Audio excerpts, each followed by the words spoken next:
अब हम आते हैं उसी निष्कर्ष पर, अपने आज के विषय पर। आज का विषय है कि हम परमात्मा की खोज में लगे हैं और जाके ऊपर एती बीती, और कैसा है वो देश, अनल हक कहता चला मंसूर फांसी परवेश, और जाके ऊपर ऐसी बीती कैसा होगा वो देश। हमें बताना चाहते हैं कि जिस देश को, जिस स्थान को पाने के लिए एक महापुरुष के ऊपर इतना बीता, ऐसा संघर्ष किया उसने, तो कैसा होगा वो देश। किसके विषय में? श्रीमद् भगवद गीता अध्याय नंबर 15 के श्लोक नंबर 4 में कहा कि अर्जुन, जब तत्वदर्शी संत तुझे मिल जा, उस तत्व ज्ञान रूपी शस्त्र से इस अज्ञान रूपी अंधकार का नाश करके उसके पश्चात परमेश्वर के उस परम पद की खोज करनी चाहिए, जहां जाने के बाद साधक फिर लौटकर कभी संसार में नहीं आते। और जिस परमेश्वर ने सर्व ब्रह्मांडों की रचना की है, संसार रूपी वृक्ष की प्रवृत्ति जिससे विस्तार को प्राप्त हुई है, भावार्थ है कि जिसने सारे ब्रह्मांडों की, सब प्राणियों की, सबकी उत्पत्ति की है, और मैं उसी की शरण हूं, केवल उसी की भक्ति करनी चाहिए। गीता ज्ञानदाता स्पष्ट कर रहा, अपनी भक्ति तो उसने बता दी अलग से 8वें अध्याय के 13वें श्लोक में कि मेरा तेक ओम अक्षर है, नथिंग एल्स। इसकी भक्ति करने से ब्रह्मलोक प्राप्ति होगी, वो परम गति है। वहां जाने के बाद भी फिर वापस आना होगा, ब्रह्मलोक में गए हुए प्राणी भी वापस आते हैं।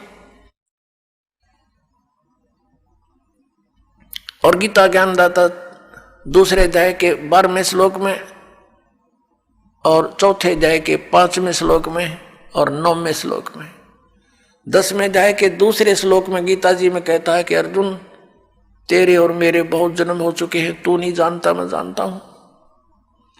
मेरे कर्म और जन्म अलौकिक है। इससे सिद्ध होगा कि इस गीता ज्ञानदाता कहता 8वें अध्याय के 13वें श्लोक में, ओम इति एकाक्षरम ब्रह्म व्यवहारण माम अनुसमरण ये परियाति तजमदेहम स याति परमाम गतिम। मुझ ब्रह्म का केवल एक ओम अक्षर है, नथिंग एल्स। जैसा आप जी ने शिव महापुराण में अपनी आंखों देखा था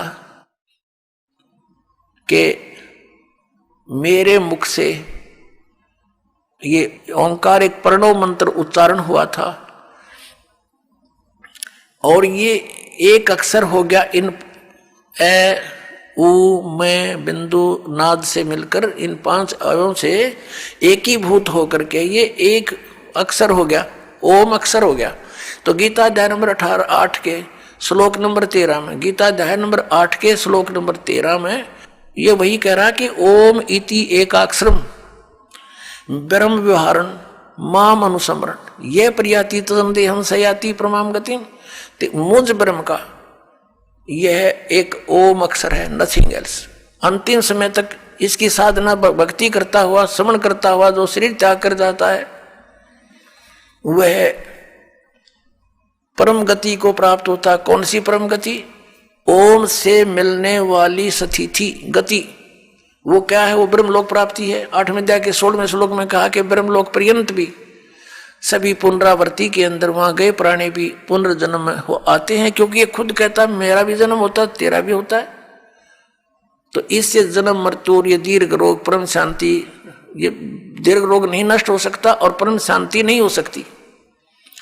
इससे ये भी सिद्ध हो गया कि गीता ज्ञानदाता वही है जो शिव महापुराण के अंदर ब्रह्मा और विष्णु को ये कह रहा था, और शिव को और महेश्वर को उनसे भिन्न है। वो कह रहा था कि तुम ईश नहीं हो, तुमने सब मुझसे ही कुछ विभाग प्राप्त किए हैं और तुम प्रभु बन बैठे। और फिर ये भी कहा कि मेरा एक ओम अक्षर है, 5 अवयव से बना हुआ, ये एकीभूत होकर के ये एक अक्षर ओम है, वर्ण है, ओम अक्षर है। तो इसे सिद्ध हो गया कि वही सदाशिव, वही काल ये गीता ज्ञान दे रहा है, जो श्री ब्रह्मा जी, श्री विष्णु जी, श्री शिव जी और महेश और रुद्र को कह रहा पुत्र हो तुम मेरे। ये उनका पिता है, इनकी माता दुर्गा है। अब यहां प्रसंग फिर लाते हैं हम कि कैसा है वो देश। कहते हैं अनल हक कहता चला, मंसूर फांसी परवेश, जाके ऊपर ऐसी बीती, कैसा होगा वो देश। जिसके ऊपर ऐसा शीश भी दे दिया, टुकड़े टुकड़े हो गया, तो कैसा होगा वो देश।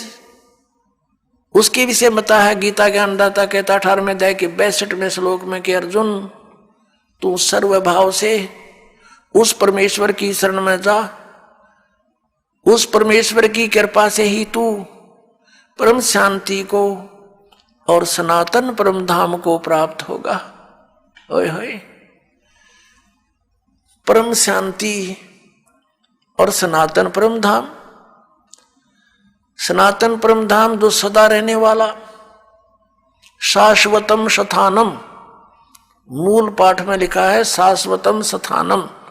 शाश्वत माने सदा रहने वाला, अविनाशी, और सथान को धाम को लोक को, वो सथान उसको प्राप्त होगा और वहां परम शांति होगी।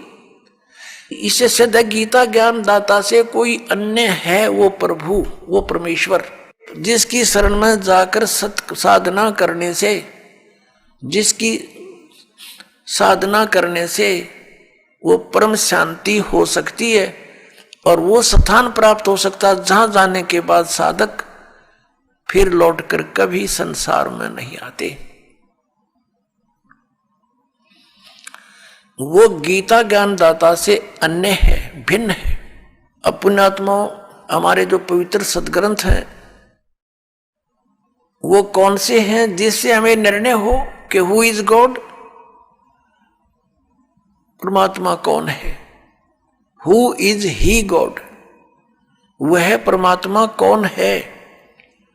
उस परमेश्वर की शरण में जाने के लिए गीता ज्ञान दाता कह रहा है उस परमेश्वर की शरण में जाओ, वह परमेश्वर कौन है और कहां प्रमाण है और उसकी साधना का मंत्र कौन सा है और किसको सत्य माने।